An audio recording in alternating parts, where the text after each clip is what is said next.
Alors, il faut que rien ne soit sélectionné. Avec la flèche noire, vous allez cliquer à côté de tout, aucun objet n'est sélectionné.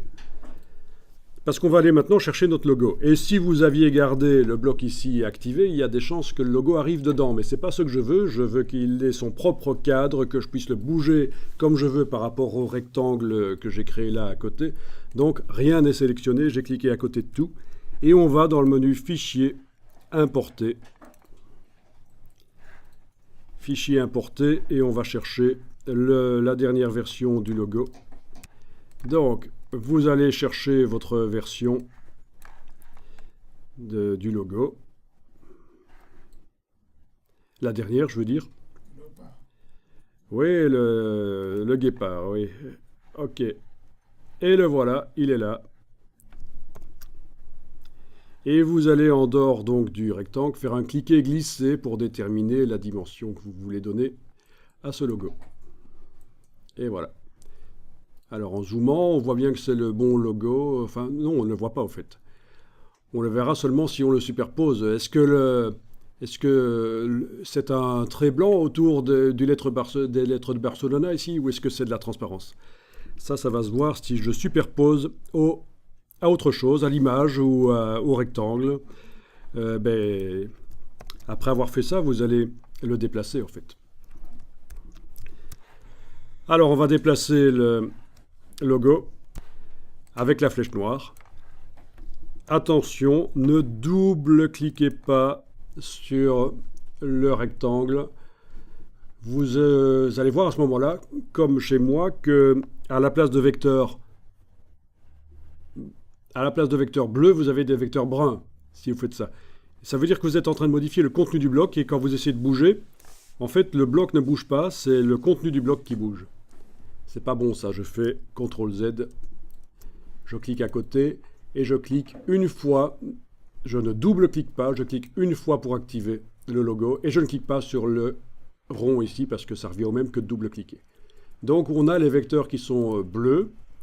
On n'est pas en train de travailler le contenu du bloc, mais on travaille bien le bloc lui-même et son contenu, forcément.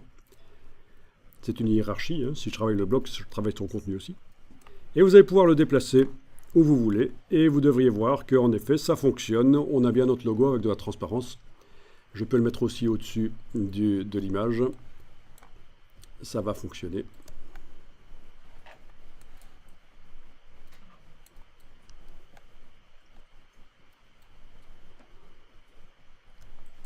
Bien. Bon, l'image est assez fouillie et le logo n'est pas très visible sur l'image. Mais bon, là, pourquoi pas, là peut-être en haut, à droite. Bon, il faut évidemment faire attention à ça, mais ça c'est de la mise en page. Alors, certains parmi vous ont une qualité d'affichage qu'ils qualifient de pourrie. D'abord, c'est pas très gentil vis-à-vis des logiciels d'utiliser ces mots-là, mais c'est simplement parce que votre InDesign est réglé comme il est normalement réglé quand on l'utilise la première fois après avoir installé les applications Adobe. C'est-à-dire que quand on amène des images, il les montre en basse définition, que ce soit des images pixels ou des images vectorielles. C'est montré en basse définition. Pourquoi? Ça va permettre en fait sur un ordinateur pas très puissant de pouvoir faire des mises en page avec des dizaines d'images. Typiquement, sur un ordinateur pas très puissant, vous allez pouvoir faire des magazines grâce au fait que les images ne demandent pas trop de ressources informatiques. Et bien sûr, si on exporte le PDF, ce seront les images haute définition dans le PDF. Alors, si ça vous ennuie de voir les images en basse définition, vous avez la possibilité de les demander en haute définition dans InDesign.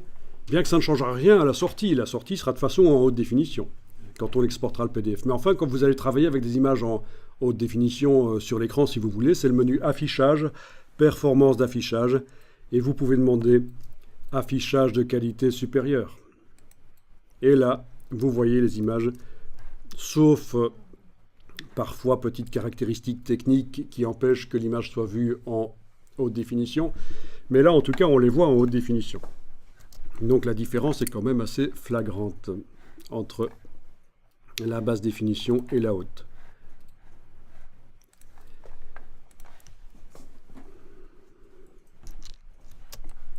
Donc pour les gens qui se disent que InDesign c'est un logiciel facile, il y en a pas mal qui connaissent Photoshop et qui se disent tiens, il y a InDesign pour faire la mise en page, je vais faire une mise en page dans InDesign. Et tout de suite, on crie au scandale en disant que tiens, InDesign c'est quand même pourri, j'ai des images qui sont bien dans Photoshop, je les amène dans InDesign et elles sont pixelisées. Quel logiciel foireux.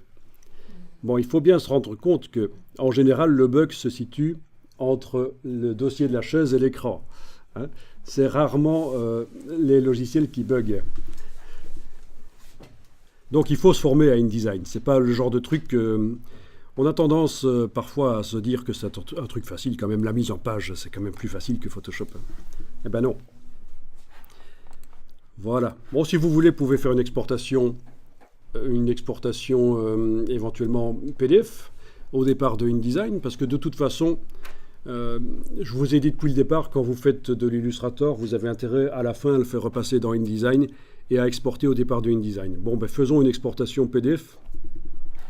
On y va, fichier exporter.